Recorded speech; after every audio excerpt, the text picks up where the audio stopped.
안녕하세요. 오늘의 데일리 뉴스레터에 오신 것을 환영합니다. 1. 앙골라의 충격적인 발언. 2. 위대한 우정. 3. 한국의 창의성은 무한하다. 한번 진실을 알아봅시다. 최광진 주앙골라 대한민국 대사. 최근 필자가 대학 강연 도중 우리 문화 소개를 위해 대금 연주를 했는데 앙골라 학생들이 눈물을 흘린 것을 보았다. 한국과 앙골라는 비행시간만 18시간이고 환승시간을 포함하면 하루가 넘는다. 이러한 지리적 거리와 생경한 악기에도 불구하고 학생들이 대금 소리에 눈물을 보인 것이다. 이러한 문화적 유대감에서 비롯된 호의와 공영의 교류 협력에 힘입어 양국 관계는 1992년 수교 이래 지난 30년간 풍성한 발전을 이뤘다. 머나먼 아프리카 대륙에서 태극기 문양이 발견되었다고 합니다. 자국이 운영하는 공군 전투기 마트가 태극기 문양이라고 하죠. 알고 보니 한국이 보여준 헌신과 사랑에 보답하고자 오랜 시간이 지나도 이를 잊지 않기 위해 태극기 문양을 쓰는 것이라고 하는데요. 그는 눈앞에 펼쳐진 너른 대지를 지켜보고 나지막한 탄성을 냈습니다. 생각보다 규모가 큰 비행장에는 예상보다 많은 전투기들이 있었습니다. 그 중에서 그의 눈길을 끄는 전투기가 있었는데요. 놀랍게도 그 전투기에는 한국에서 볼 법한 태극기 문양이 박혀 있었습니다. 자세히 살펴보니 경납고 한 콘에 태극기 문양을 단 전투기 여러 대가 발견되었죠. 한국도 아닌 머나먼 아프리카 국가 한가운데서 태극기 문양을 발견한 그를 향해 안내하던 아프리카인은 조용히 미소 지었다고 합니다. 한국에게 생소한 나라 앙골라는 아프리카 대륙에 있는 국가입니다. 오랜 내전을 겪었기에 이곳 주민들은 험난한 시간을 보내야 했습니다. 이들에게 주어진 것은 풍부한 자원이었죠. 석탄과 석유를 비롯한 탄소 기반 에너지원이 풍부한 국가이고 다이아몬드를 비롯한 귀금속도 풍부한 곳입니다. 덕분에 자원을 수출하면서 외화를 벌 수 있었고 이 돈을 기반으로 군대를 꾸릴 수 있었습니다. 당시 내전으로 인해 극심하게 어려웠던 상황이었음에도 불구하고 앙골라 정부는 자원을 팔아 외화를 벌어 구소련의 전투기를 사들이며 공군 병력을 갖췄습니다. 미그 21과 미그 23을 비롯해 수 시리즈도 구입하면서 소련제 전투기에서 상당수를 사들이는 것이 가능했습니다. 격렬한 내전을 겪은 후 소련 비행기는 심하게 손상되었습니다. 그들은 그것들을 계속 사용하는 대신 전시용으로 사용했습니다. 앙골라 정부는 FA-58G를 검토 중이며 KF-21까지 고려하고 있다고 한다. 왜 그들은 한국 무기에 그렇게 큰 믿음을 두는가? 앙골라 공군의 주력 기종은 수의수 기종이라 할 수 있는데요. 이 주력 기종에는 빠짐없이 태극기 문양이 박혀 있었습니다. 앙골라 공군 부대를 우연치 않게 들린 한국인은 이러한 사실에 호기심을 느끼고 어떻게 태극기가 전투기에 달려있는지 물어봤다고 하는데요. 앙골라 공군에서 태극기 문양을 사용한 데에는 이유가 있었다고 합니다. 바로 그들이 가장 어려웠을 때 이들을 위해 아낌없이 지원했던 한국인들을 잊지 않기 위해서라고 하는데요. 한국이 과거 앙골라에 유엔 평화유지군을 파견했을 때로 거슬러 올라갑니다. 오래전 앙골라는 포르투갈의 식민지 국가로 자원을 수탈당하며 포르투갈의 압제에 신음했습니다. 20세기 초 범아프리카 운동이 일어나면서 식민지 독립투쟁을 벌였고 마침내 2차 세계대전 이후 독립투쟁운동에 들어가게 되죠. 이 독립운동의 과정에서 이들을 지지하는 외부 세력들이 개입 독립운동은 세 갈래로 나뉘게 됩니다. 소련과 쿠바가 지원하는 공산주의 진영 독립운동가를 앙골라인 민해방운동 엠플라와 서방 세계의 앙골라 민족해방 전선 썬라 그리고 종족 대우에 대한 이견으로 새로 생겨난 앙골라적 면독립 연맹 유너타로 말이죠. 이들 세력은 각기 자신들이 주도하는 독립운동을 하길 원했고 싸움이 오래 지속되길 바랬던 공산 진영과 서방 세계의 지원 때문에 오랜 시간 내전에 놉에 빠지게 되었습니다. 결국 공산 진영의 지지를 받은 앙골라인 민해방운동이 군사력이 강했기에 앙골라 정권을 잡게 되었습니다. 하지만 내부적으로 불만이 터져나왔고 종족 간 이념간 차이로 인해 내전의 불씨는 그대로 살아남았죠. 결국 70년대에 시작된 앙골라의 내전은 21세기 초에 이르기까지 20년이 넘는 세월 동안 앙골라의 사회와 경제를 좀먹었습니다. 앙골라 국민들은 내전으로 인해 항상 긴장 상태에 놓여 있었죠. 한국이 앙골라와 접점을 가질 수 있었던 것은 이 앙골라 내전이 가장 극심했던 90년대였습니다. 유엔은 루사카 평화협정에 근거해 유엔 앙골라 검증 임무단을 파견해 앙골라 내부의 치안과 시설 유지를 위해 기여하고 있었죠. 한국 역시 유엔에 소속된 일원으로 유엔 평화유지군 자격을 얻어 앙골라에 들어가 내부 인프라 시설 구축과 건물 보수를 돕고자 대규모 공병부대를 파견했습니다. 뜨거운 아프리카 열대 지역이라고 생각된 앙골라는 밤이 되면 기온이 급격하게 떨어지는 곳입니다. 당시 앙골라에 파견되었던 공병부대는 극심한 일교차에 고통받았다고 하는데요. 게다가 물도 맞지 않아 초반에 힘든 생활을 했다고 합니다. 하지만 의지의 한국인들답게 이들 부대는 어려운 환경을 이겨내고 묵묵하게 유엔 평화유지군 임무를 수행했다고 하는데요. 그들이 거주했던 우원보에 다리는 물론이고 각종 시설들을 지으며 주민들의 인정을 받았다고 합니다. 공병부대가 위치해 있던 우원보 지역은 강이 많은 곳이었는데요. 가장 큰 다리인 후이마교 교각은 앙골라 주민들에게 꼭 필요한 시설이었습니다. 그런데 내전 때문에 후이마교 교각이 무너지면서 이를 보수할 사람이 없었다고 하죠. 이 소식을 들은 우리 공병부대는 이 교각을 보수하기에 이릅니다. 처음 유엔은 인도에서 온 부대에게 교각 수리를 맡겼습니다. 그러나 전략적 요충지였고 전문 기술이 필요한 점에서 유엔은 인도 대신 한국에서 온 공병부대에게 작전을 부여했습니다. 인도군은 한국에게 밀려 자비를 맡아야 했죠. 한국 공병부대는 예상보다 훨씬 빠르게 이를 마무리 지었고 앙골라에서 복구된 교량 중 가장 큰 규모의 공사였지만 한국은 이를 성실히 완수했고 이에 놀란 유엔군과 앙골라 정부는 한국 공병부대를 주목했을 정도라고 합니다. 앙골라 국영TV에서 이들을 취재할 정도로 놀라운 성과였죠. 프랑스나 미국 등 다른 공병부대가 2달에 걸쳐서 해야 할 일을 한국은 한 달이면 충분했고 완성도에 있어서도 완벽했기에 앙골라에서 한국 부대의 인기는 한국 현상이라고 불릴 정도로 대단했습니다. 덕분에 강을 넘기 위해 배를 타고 몇 시간 동안 이동해야 했던 앙골라인들은 교각 덕분에 단 5분이면 건너편으로 넘어갈 수 있게 되었습니다. 앙골라 전역에서 한국 부대에 대한 감사 인사가 전해졌고 이를 기리기 위해 앙골라에서 특별한 일이 벌어진 것입니다. 바로 새로 생길 공군 전투기 부대의 마크를 태극기 문양으로 하는 결정을 내린 것이죠. 물질적으로 어려운 국가였던 앙골라가 할 수 있는 최선의 보답이었습니다. 태극기는 한국이 보여준 헌신에 대한 이들의 감사 인사였던 것인 셈이죠. 오랜 시간이 지났어도 한국이 보여준 은혜를 잊지 않은 앙골라인들은 한국인이 오면 꼬레아라는 말과 함께 친절하게 응대한다고 할 정도입니다. 반면 앙골라인들이 한국과 달리 아주 혐오하는 이들이 있는데요. 바로 중국인들입니다. 1대1로 정책을 내세우며 아프리카 투자에 나섰던 중국은 다수의 아프리카 정권에 엄청난 돈을 뿌리며 자원 외교에 나섰습니다. 그 결과 대다수의 아프리카 정권은 친중인사라 할 정도로 중국에 대해서 많은 이권을 보장해 주는데요. 앙골라 역시도 예외는 아니었습니다. 중국은 2014년 앙골라 대통령이었던 도스 산토스와 협의를 통해 2,920만 달러 원조를 약속하며 앙골라와 좋은 관계를 유지하고 싶다고 밝혔습니다. 앙골라 대통령은 중국의 호의에 감사하며 많은 중국인들이 앙골라에서 사업하는 것을 허가, 사업에 있어 보조금까지 지급하는 등 중국 사업가들이 앙골라에 들어오는 것을 환영했습니다. 하지만 늘 그렇듯 중국은 앙골라와 이익을 분배할 생각이 없었습니다. 앙골라의 풍부한 석유 자원을 탐낸 중국은 앙골라와 불공정 계약을 맺어 매년마다 석유 1만 배럴씩 17년 동안 중국이 가져가는 계약을 하게 됩니다. 인프라 시설 건설에 앙골라 노동자들이 투입되기로 앙골라 정부와 합의했지만 중국은 이를 무시하고 대규모 중국 노동자들을 받아들여 중국인들이 일자리를 점령하는 모습을 보였죠. 앙골라를 중국 식민지처럼 만든 것입니다. 이에 반발한 앙골라인들은 중국의 횡포를 깨닫고 현재 벌어지고 있는 빈부격차와 많은 부정부패가 중국 때문이라며 시위에 나섰죠. 아시아인들이 앙골라를 찾아가면 한국인은 반겨주는 반면 중국인은 너희 나라로 꺼지라 고 말할 정도로 민심이 악화된 상황.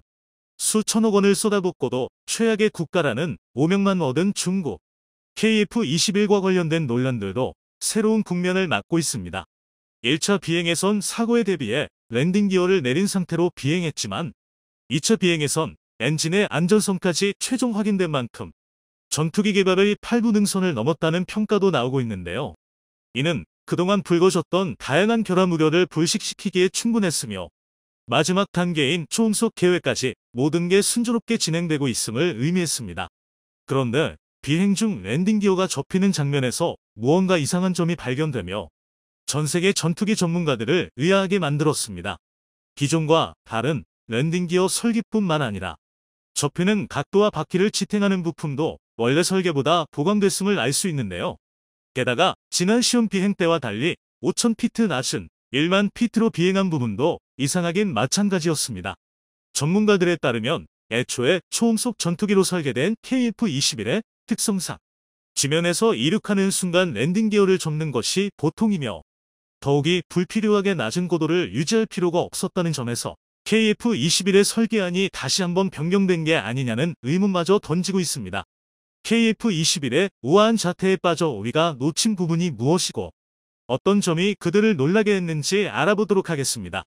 지난 28일 국산 초음속 전투기 KF-21의 최초 비행 성공 축하 행사를 맞이하여 경남 사천공군 제3훈련 비행단에서 대기 중이던 시제기 1호는 이날 지상 임무통제실의 교신과 이륙 허가에 따라 굉음을 내며 구차 비행에 나섰습니다.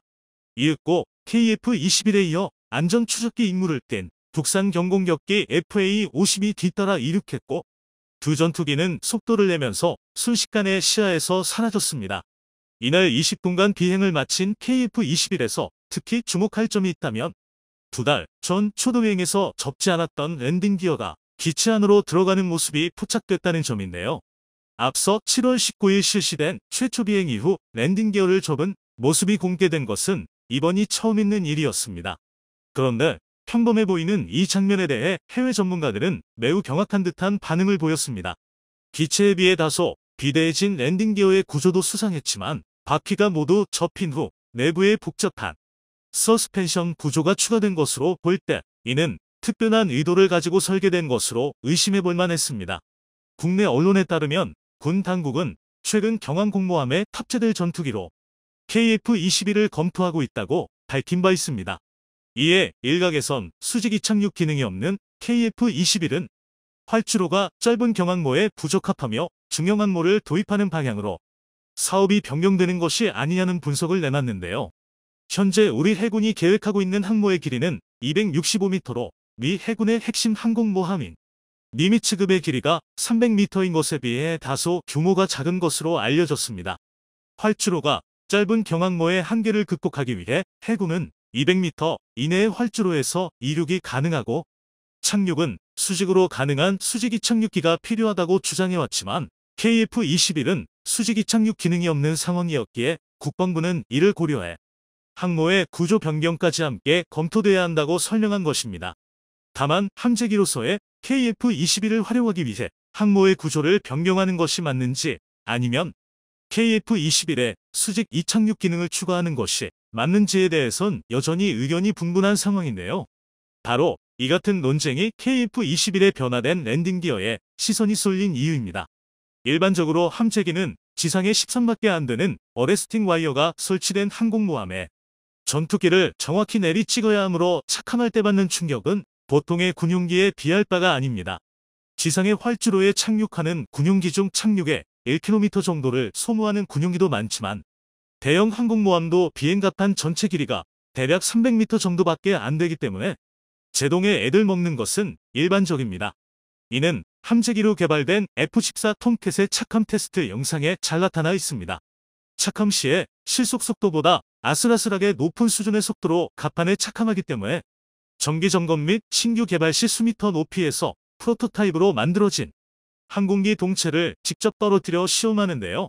착함 때의 충격은 파일럿에게도 심각한 부담을 주는 수준이며 때문에 항공모함에서의 비행 경험이 1,000회 이상 되는 베테랑들은 척추 충격 손상으로 키가 2에서 3cm가량 줄어든 사례도 발견될 정도입니다. 참고로 KF-21 역시 상용화 전까지 2,000회 이상 시험 비행이 예정된 걸 보면 이는 결코 우연이라 볼 수 없습니다. 참고로 충격을 받는 것은 착함 때만이 아닙니다. 바람할 때 역시 증기 캐터펄트를 이용하여 전투기를 말 그대로 발사해버리는 수준이기 때문에 노즈기어에 무식할 정도의 하중이 걸리게 됩니다. F-14는 바람시 노즈기어의 순간 9톤 이상의 하중이 걸리며 이 때문에 함재기로 개발된 전투기들은 육상기지 운용을 전제로 개발돼 공군 전투기보다 더 튼튼하게 제작되는 것은 물론 미국을 비롯해 러시아, 유럽, 중국 등 항공모함을 운용하는 모든 나라의 함재기들은 메인 노즈기어에 더 더블 타이어를 기본으로 장착하고 있습니다. 이는 싱글 타이어를 장착하는 공군용과 외관상 뚜렷하게 구분할 수 있는 특징인데요. 평범한 공군 전투기의 랜딩 기어보다 1.5배 이상 굵어야 하는 건 기본 전제이며, 랜딩 기어만 보강되어서는 안 되는 게 1차적으로는 랜딩 기어가 힘을 받지만 기체 골조가 강화되어 있지 않다면 캐터펄트로 바람씨 앞부분만 뜯겨나가는 대참사가 일어날 수 있기 때문입니다. 즉 전체적으로 기체의 골조에 엄청난 기술과 투자가 선행돼야 한다는 것이죠. 그러므로 함재기의 수명 한도는 공군 전투기보다 2배 이상 길게 잡고 설계되며, 그럼에도 불구하고 이착함시 받는 충격 때문에 실제 운용 수명은 공군 전투기보다 더 짧다는 분석이 나올 정도입니다. 또한 바다에서 활용되므로 염분에 대한 대책은 기본이며, 좁은 곳에서의 정비 효율을 높이기 위한 모듈화 설계도 요구되는데, 이는 항공모함같이 좁은 곳에서 기체를 대규모로 정비하는 것 자체가 매우 어렵기 때문입니다. 최근 일산 킨텍스에서 열린 대한민국 방위산업전 시의 부스에서 카이는 KF-21의 함재기용 파생형인 KF-21N 모형을 최초로 공개했습니다. KF-21N의 모형은 함재기로 개발된 F-18 호넷과 여러 면에서 비슷한 특징들이 잘 나타나 있었는데요. 다만 카이는 KF-21N의 항공모함 적재기라는 설명으로 모형의 성격을 명확히 밝히며, 이착함 방식에 기존의 캐터펄트가 아닌 단거리 이함 및 어레스팅 기어를 이용한 강제 착함 방식이 적용됐음을 밝혔습니다. 또한 경항모형 함재기 도입 대상으로 거론됐던 미국 F-35B와 같은 수직 이착륙은 언급되지 않았는데, 이는 아직까지 중항모를 염두하여 KF-21N 설계가 이뤄지고 있음을 반영한 부분으로 보입니다. 현재 업계에서는 KF-21N 모형 공개가 KF-21 기본형의 랜딩 기어와 같은 이착함 장치 보강 및 윙 폴딩, 염분 방지 처리 등 함재기의 기능을 보강하는 데 문제가 없으며, 카이 측이 자체 개발 의지가 있다는 점을 보여주려는 의도로 랜딩 기어 폴딩 영상을 공개한 것이라는 평가를 내놓고 있습니다. 실제로 카이는 함재기의 국내 개발 가능성은 얼마든지 열려있고, 우리 엔지니어들에게 이를 조기에 실현화시킬 수 있는 능력이 있음을 확인했다고 밝힌 바 있습니다. KF-21의 다변화로 미래의 한국은 공중전에서 어떻게 싸울지, 그리고 어떤 방식을 활용할지에 대해 행복한 고민에 빠질 것으로 보입니다. 분명한 건 이 같은 KF-21의 다양한 변신은 중국과 일본 등 인접 고객의 예상 밖의 사건이라는 점인데요. 새로운 영상이 공개될 때마다 매번 변칙적인 모습이 드러나니 KF-21의 존재 자체가 중국에게 상당한 고통과 스트레스가 된다는 중국 칼럼니스트의 주장이 이제서야 이해가 되는 것 같습니다. 이쯤 되면 최종 형태의 KF-21이 공개될 때면 아예 6세대 전투기라는 새 지평을 쓰는 건 아닌지 모르겠는데요. 불가능을 모르는 한국에게 7년이라는 시간이 주어진 이상 전 세계를 놀라게 할 대반전이 일어나는 게 어려운 일이 아니라는 건 우리 모두가 알고 있기 때문이죠. 공개적으로 초도 비행 행사를 했다는 것은 기본적인 비행과 관련된 결함들이 완전히 해결됐음을 의미. 물론 차후 결함이 또 나올 수도 있겠지만 기본적으로 우리가 세운 기준을 모두 통과했다는 뜻이고, 그것이 안정상태로 접어들었음을 말하는 것. 소소한 결함과 이제 다른 시험에 따른 결함들이 나오겠지만 전투기로서 기본은 됐다는 뜻. 한국형 전투기 KF-21번화가 순조롭게 잘 진행하고 있다니 반가운 소식입니다.